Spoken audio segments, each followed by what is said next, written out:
Ano ang pinakamagandang gawin sa unang araw ng buwan? Number 1, maghanap ng magandang inspirasyon.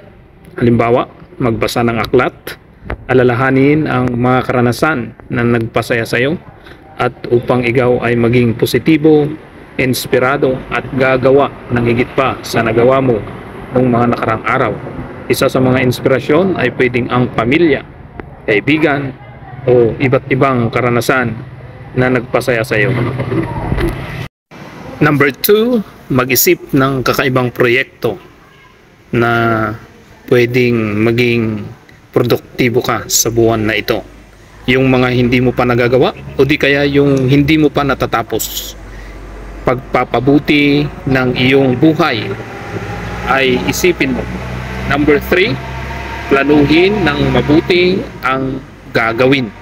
Kinakailangan step by step may proseso kang gagawin para ito ay matupad. Ang number 4 ay aksyonan agad ang plano. Kinakailangan simulan ito ng maayos at kahit mahirap sa simula, kahit nakakabagot, basta simulan mo na agad sapagkat kailangan may simula. Kahit hindi mo ito matapos, basta tuloy-tuloy lang ang paggawa. Number 6, tandaan, ang 1,000,000 ay nagsisimula sa number 1. Kaya't mahalaga ang simula. Number 7, sikaping magtagumpay sa unang araw. Ang unang araw ay napakahalaga. Kinakailangan kahit hindi mo natapos, mahalaga ito ay nasimulan mo at naging masaya ka sa kinahinatnan ng iyong maghapong paggawa.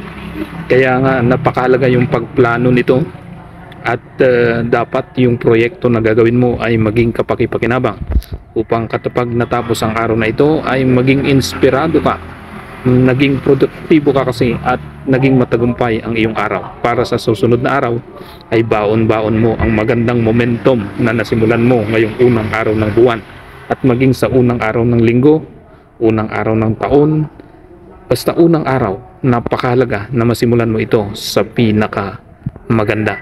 Kaya nga po, bago magsimula yung unang araw ng buwan, kinakailangang nagmuni-muni ka na. Naisip mo na ang iyong gagawin. Kaya nga po, ngayong unang araw ng Abril, kinakailangang pagsikapan mo na maging matagumpay ka.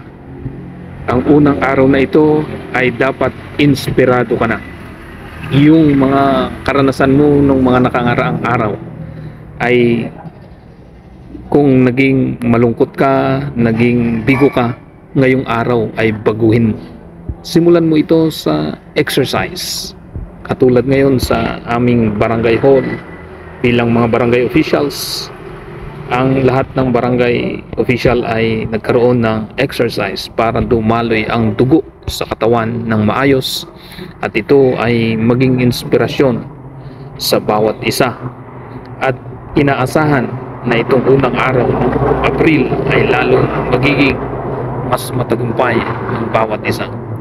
Kaya nga po, kung anuman yung nandiyan ng mga materyales sa iyo, katulad sa akin nung mga unang buwan, nung nakaraang buwan ng Marso, ay nagkaroon po kami ng mga kawayan buho galing sa camping at ito po'y binayaran ko ng mura dahil ito'y gamit na. At ito po'y ginawa ko. Ito ang naging dahilan para magkaroon tayo ng magandang balag sa atin pong backyard garden.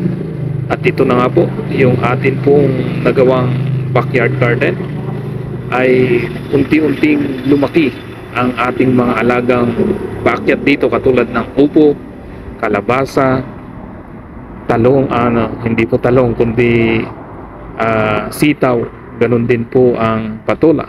At lahat po ng mga bagay na ito ay nakatulong sa akin. Kaya nga po ngayong araw na ito ay nagpaplano po ulit ako kung paano pang lalong mas mapapaganda ang ating bakuran. Sapagkat mula sa maliit na ating mga pinunla na mga pipino, petchay, talong, kamatis ay lumalaki na po sila. At ngayon po'y nagbubulaklakan na po ang ating mga pananim. Kaya nga napakahalaga yung pagsisimula. Kung hindi ko po sinimulan ng paggagarden noong January ay hindi po ito natupad.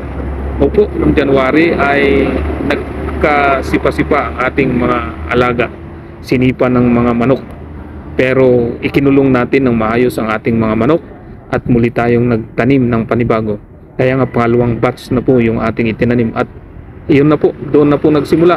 At nagsimula lang po tayo sa ilang mga tanim, pechay, okra, sitaw at iba pa. Pero ngayon higit 10 klaseng gulay at prutas na ang ating naitanim. May dwarf papaya na at iba't iba pa. Kaya nga po nais kong ipakita sa inyo kung paano ako nagsimula at kung paano rin ito ngayon sa kasalukuyan at paano ko pa ito i-improve. Nawa ang video na ito ay mag-inspire sa inyo. Patuloy nyo nawang subaybayan ang development ng ating bakuran na tayo po'y nagsimula sa manukan at pinaggigiban na nga po natin ang ating ilang mga bahay ng ating mga manok at nag-switch na po tayo sa garden. Naging garden na po, mga halamang gulay ang ating mga pananim mula sa puro manok.